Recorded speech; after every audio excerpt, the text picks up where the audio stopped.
In the 21st century, people all over the world will face significant economic upheaval, displacement from their homes, and even risk to their lives due to natural disasters, global pandemics, and climate change. Hurricanes, wildfires, temperature extremes, and global pandemics are all increasing in frequency and severity. These events threaten governments' ability to perform critical functions and businesses' capacity to serve their customers. Today, we will explore real-world case studies of how natural disasters can harm our organizations, and we will examine vulnerabilities to critical network infrastructure, and then discuss strategies to safeguard your systems. By careful planning, we can help prepare our world for an uncertain future and build resilience against these unpredictable threats.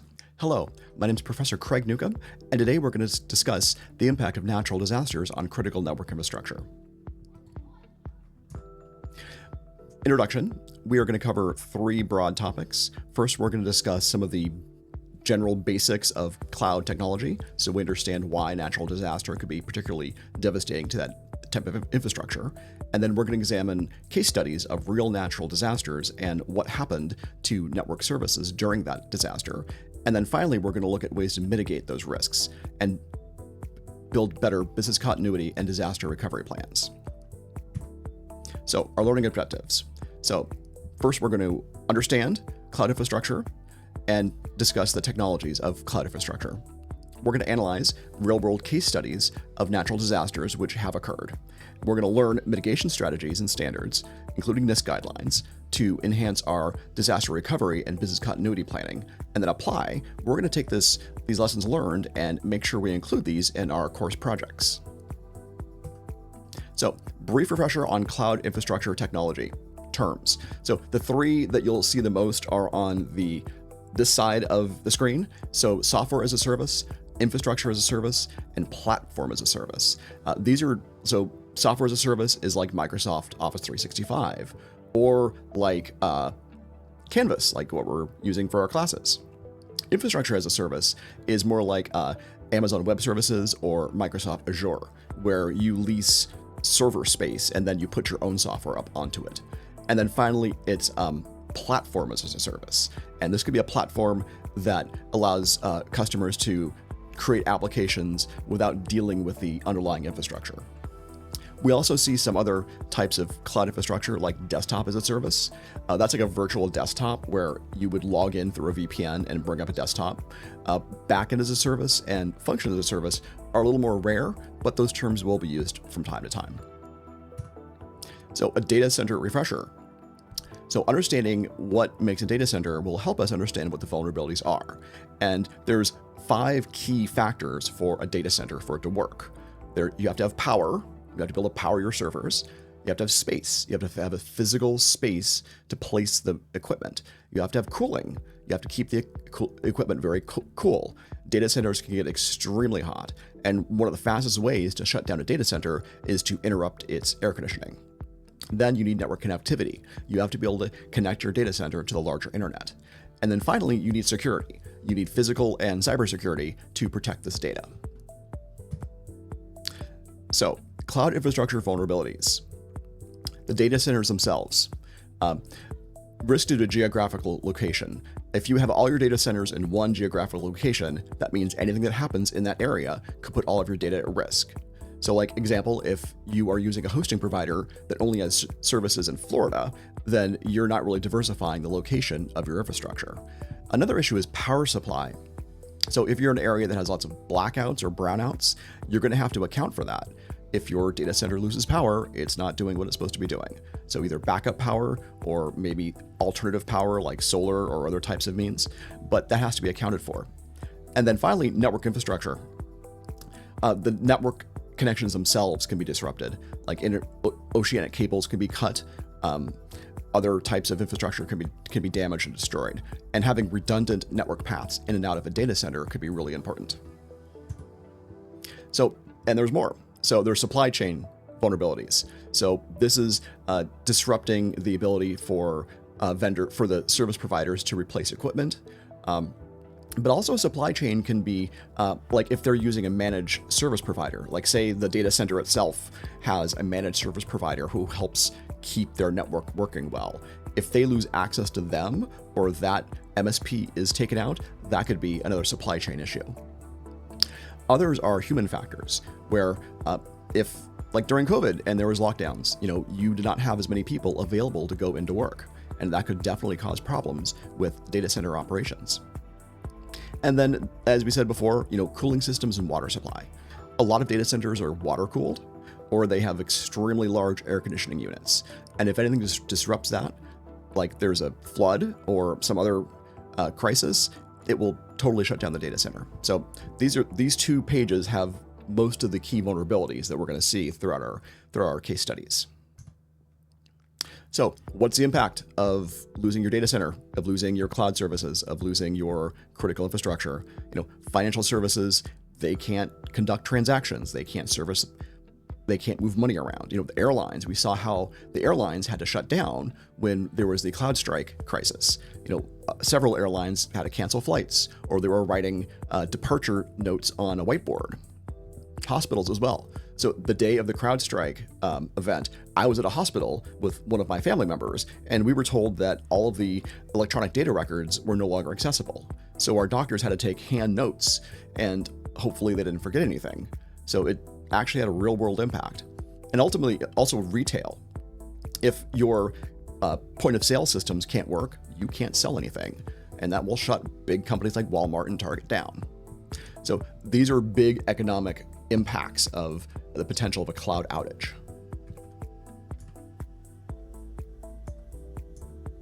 So case study introduction. I kind of went backwards. Oops, just ignore that. Case study introduction. We're going to cover 4 case studies.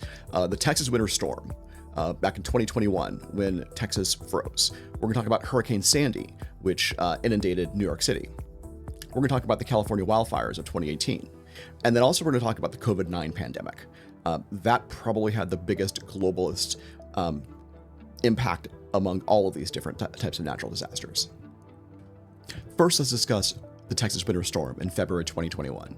So the situation, a historically severe winter storm. Texas does not normally get this kind of cold weather, and really they weren't terribly well prepared. This isn't something that's on their radar.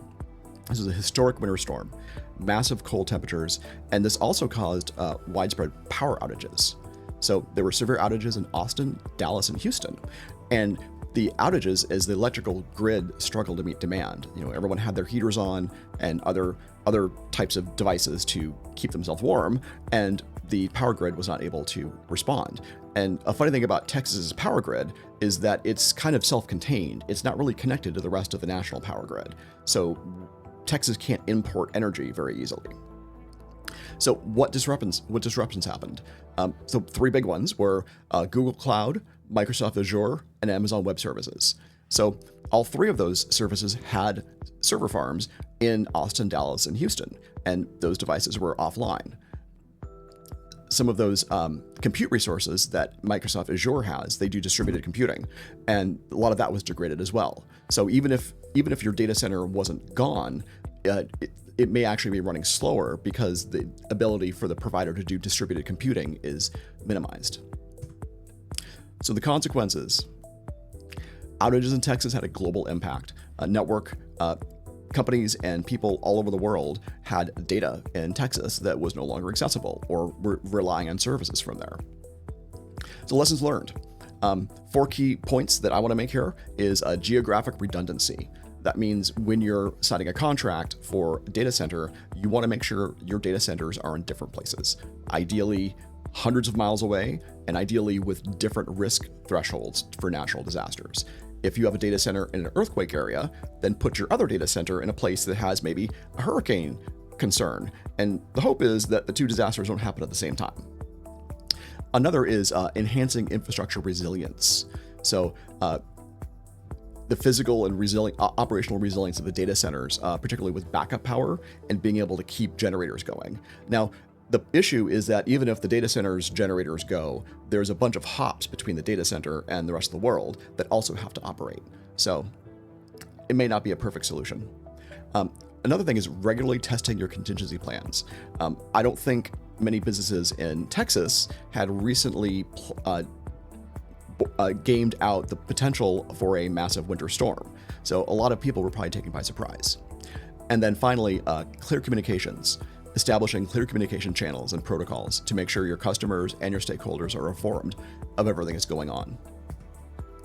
Our next example is Hurricane Sandy from October 2012. So this was a Category 3 hurricane that hits New York City.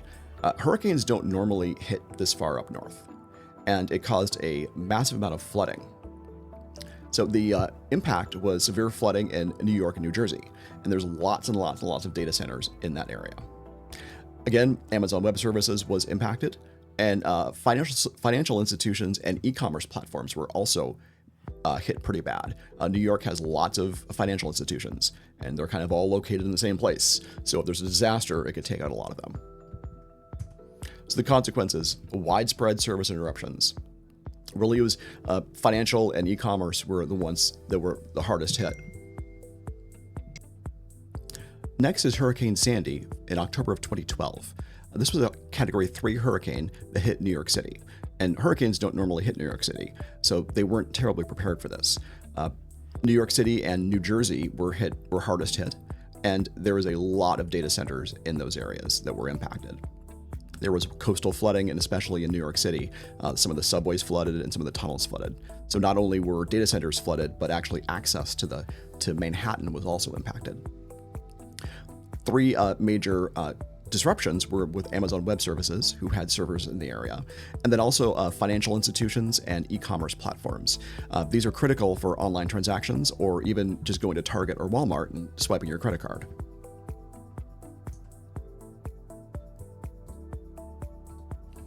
So the consequences: financial institutions were not able to process transactions. E-commerce sites were down. Huffington Post and Gawker were down, and a lot of Amazon Web Services in that area were also impacted. So lessons learned. We might see some of the same lessons learned, but it's for emphasis, right? So diversify data center locations. Again, diversify your locations. You should not have all your eggs in one basket. Another is implement flexible remote working capabilities. Everyone who can remote work should be able to do that in an emergency for no other reason than just to keep your business running. It's actually better for your employees if they have the option to remote work. But in the case of like a massive blizzard or something else, and they're stuck at home, if they have a way to work from home, you should be able to implement that for them. Also, having real-time monitoring and automated response systems. So if you had a monitoring system that knew that the floods were coming and the water was coming, you could then start to shift resources away from the impacted areas to preserve your operations. And finally, developing partnerships with local emergency services. So you can tell them, this building in particular is very critical with lots of economic impact, and they're going to try to take care of you. So having that relationship with first responders is critical. Next, let's talk about the California wildfires in 2018. So in November 2018, there were massive wildfires, some of the most destructive wildfires in history. They devastated millions of acres and thousands of homes. Power outages. The impact was power outages. The wildfires caused damage to power lines and transformers and other critical infrastructure. And some of those power outages were very prolonged. So again, we have Google Cloud, Oracle, Apple, and Netflix were all impacted. Any kind of cloud services that had servers within that area had a major problem. So if you have sites or facilities or data centers where wildfires are a risk, this has to be accounted for in your plans. So the consequences, there were massive consequences for the people who live there, but also the servers and the power outages also really interrupted business. Also, there were increased operational costs. The cost of doing business goes up when you're responding to an emergency. So cost goes up, profit goes down. Lessons learned: having more fire resilient infrastructure, having power lines that may not fall down if there is a big fire by them. Also, advanced filtration systems for data centers. If even if the fire never actually gets to the data center, if it's inundated with smoke, that smoke can clog vents. It can disrupt operations and ultimately shut down the server. And then also, again, collaboration with emergency services. And then also decentralized or resilient power solutions. This means getting power from different places. Now, sometimes that might be difficult, but you could have backup power and main power, or maybe solar power or other kind of power sources. Thinking of different ways to get power to your data centers is important. And finally, here's the big one, the biggest impact of them all: mass global pandemic. So COVID-19 actually started late 2019 in Asia. And I think historically they've done research, and the first cases in the United States, in North America, were in December 2019, November, December 2019. We didn't know what it was yet. We had no tests, and they weren't really able to track it back then, that early on. But from what I understand, some of the first cases were in 2019. This had a massive impact, and really nothing's been the same since. Everything went lockdown. If you weren't able to work remote, then you weren't working. You required massive government assistance to keep the economy going. Now, that assistance has caused inflation, but some of that was important enough to keep us from having a Great Depression. So the impact: unprecedented surge in demand for cloud services. The internet had its massivest stress test ever. Everyone was trying to use video conferencing. We all got Zoom accounts, or were on Teams or whatever. So the disruptions, or the slowing down of network services like Microsoft Teams, was much slower, and Microsoft had to invest a lot in infrastructure. Zoom also, again, that company went from a small company to much, much more impactful during COVID.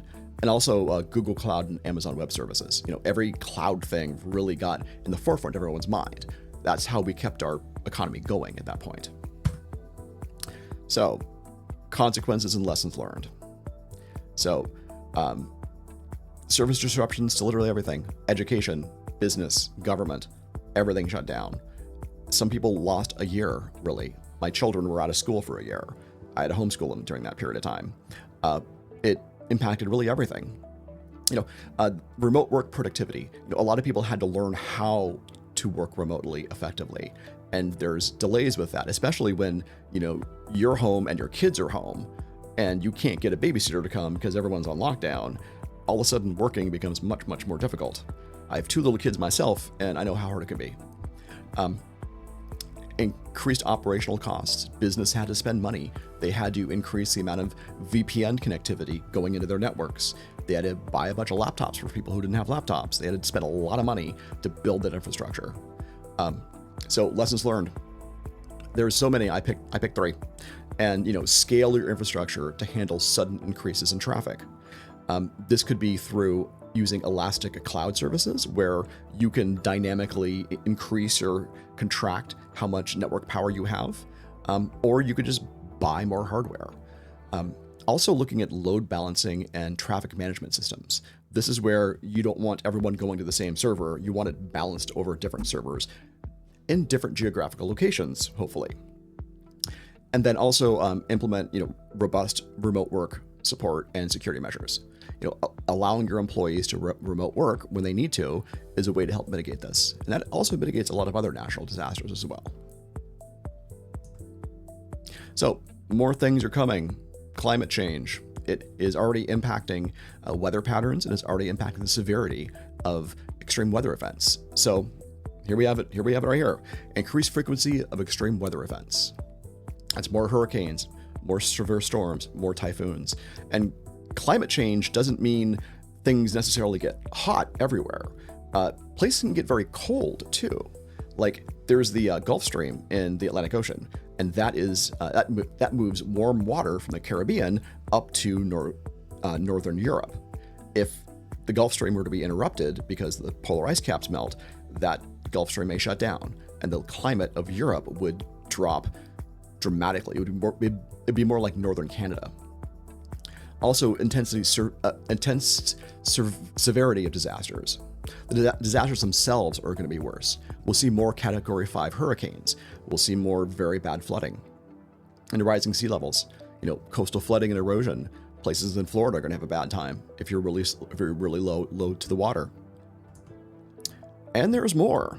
So higher temperatures. Higher temperatures, we're going to require more power and more cooling. We're going to have to increase our power infrastructure and increase our air conditioning infrastructure. We're going to see increased strain on water supplies, transportation networks, and power grids, kind of going back to the higher temperatures. And also challenges for cloud services. Increased risks of service disruptions and infrastructure damage. All of these natural disasters are going to happen more often. So the the disaster preparedness part is going to be really critical. So mitigation strategies. These are kind of like the high level things you should consider, and that definitely should be in your plans that you're writing. So geographic redundancy. Don't put all of your eggs in one basket. Have things distributed. Different coasts, different cities, different places. Make sure that a big disaster in one place isn't going to affect all of your data centers. And then having robust disaster recovery plans. This means making really good plans like we're doing in this class, and then practicing them and updating them and making sure all management and all employees know how to use these plans. Also, collaborating with emergency services, knowing the fire department that would respond to your building or your data center, that's a very important thing to know. And there's more, fire resistant infrastructure, being able to filter out particles from smoky air. Also resilient power infrastructure. This means having more backups and having more ways to get power to critical places. And then also having communication backups. Maybe have Starlink, use satellite-based communication in case your land-based, communication is down. Now, satellite will be always slower than land-based, but if it works, that will keep your business running perhaps. And there's more. Advanced monitoring response systems. So being able to have a 24/7 watch on your facilities and your cloud servers, so when things are starting to go bad, and that way you can respond much quicker. More air filtration, not only from fires, but also big dust storms can also cause issues. And then doing regular risk assessments. This means very frequently looking at what the real risks are today and then updating your plans accordingly. Continuity of operations, COOP. This is something we did in the government quite a bit. This is where if your main facility is taken out, you need to continue to do your operation. So, COOP is ensuring essential functions continue during and after a disaster. COOP planning minimizes disruption to critical operations and protects organizations' assets and data. And COOP plans need to be practice. You can shift your mission to your COOP sites periodically to make sure everything works. So a little hard to read here, but these are the types of COOP sites. So there's hot sites, which are the most expensive. So, the cost goes from higher to lower also on this list. So hot sites are pretty much redundant systems that are ready to go today. They're expensive, but that's probably the most assurance of it working. So a warm site is, partially up to date. Cold sites are just basic infrastructure, but it will need setup. And that's more of a longer term solution to a problem. Mobile sites, you could have, there's companies that actually will bring big tractor trailers with a bunch of servers and a bunch of air conditioning to sites to provide infrastructure. And then cloud-based COOP. Cloud-based is using that diverse geolocation of your servers to provide that continuity of operations. All right, mitigating business impacts. Minimizes downtime and maintains essential services. It provides secure data backups and also prepares for a wide range of disaster scenarios. Another thing to consider is ransomware. Having COOP abilities where you have redundancy in your systems. If you have a bad ransomware attack against your main system, your COOP system may be able to be brought online and utilized to conduct businesses until you clean up the ransomware situation. So it helps support remote work. Having employees work from alternate locations. If there's a massive disaster and people have to leave an area, bring their laptops and maybe they can work or something. It sounds awful. Don't work during a disaster. I don't know. Reducing financial losses. So if your whole business shuts down, it's going to cost a lot of money. So being able to recoup some of that money by operating maybe at a lower rate is really important. So learning objective review. We understood cloud vulnerabilities. We talked about hurricanes like natural disasters like hurricanes and wildfires and pandemics, how they can really have major impacts. We looked at case studies from Texas, California, New York, and COVID, the global one. We talked about mitigation strategies, different ways for us to mitigate these risks, and also the importance of compliance and standards.